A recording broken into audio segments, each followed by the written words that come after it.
سرورا شاہ کریما دستگیرا اشرفا.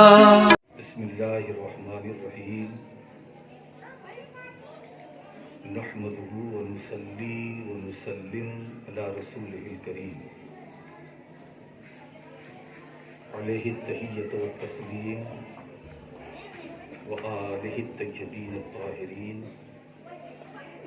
واصحابہ اجمعین الی یوم الدین. اما بعد اعوذ باللہ من الشیطان الرجیم.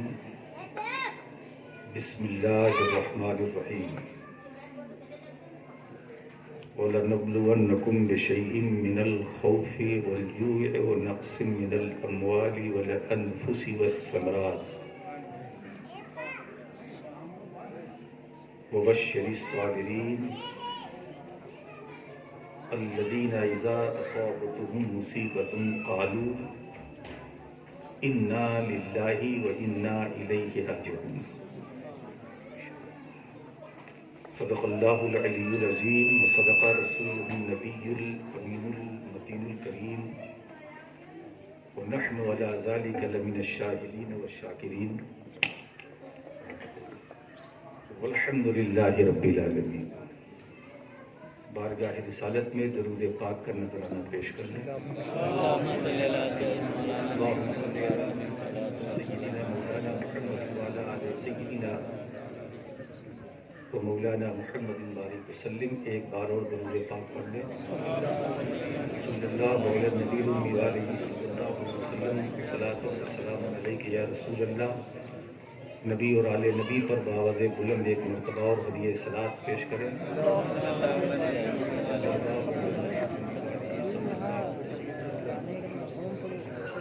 صلاۃ و سلام علیک یا رسول اللہ صلی اللہ تعالی علیہ وسلم. نہ میرے دل نہ جگر پر نہ دیدے تر پر. نہ میرے دل نہ جگر پر نہ دیدے تر پر. کرم کرے وہ نشان قدم تو پتھر پر. حضرات، میں اپنے خالق کے فاتحہ چہلم میں شرکت کی غرض سے حاضر ہوا کہ مجھے فاتحہ میں شریک ہونا، مگر ہر چیز مشیت کے تابع ہوتی.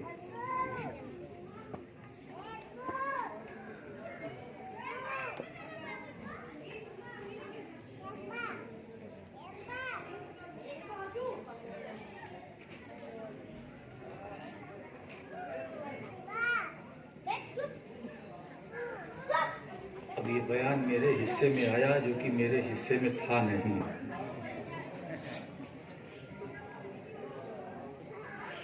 جو چھپے ہوئے ہیں وہ چھپے ہوئے ہیں، اور جو چھپے ہوئے تھے وہ انہیں چھپنا پڑا. خیر، ہمارے سلمان میاں صاحب، میں نے تو ان سے یہ کہا تھا کہ آپ مکمل بیان کیجیے.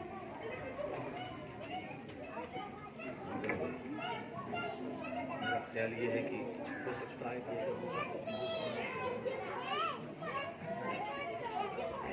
لاک ڈاؤن کا اثر ہے.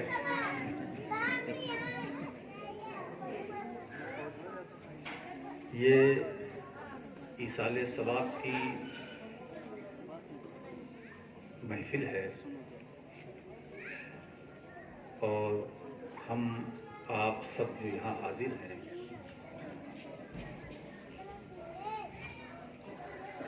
اس کا صرف مقصد یہ ہے کہ ہم جس کے فاتحہ چہلم میں یہاں آئے ہیں پورا جوار ان کو جانتا. سید اظہار اشرف، اللہ تعالیٰ ان کی قبر پر رحمت و نور کی بارش نازل فرمائے، مغفرت فرمائے، جوار رحمت میں جگہ عطا فرمائے. اور جتنے بھی مرحومین ہیں مولا کریم اپنے کرم سے سب کی مغفرت فرمائے.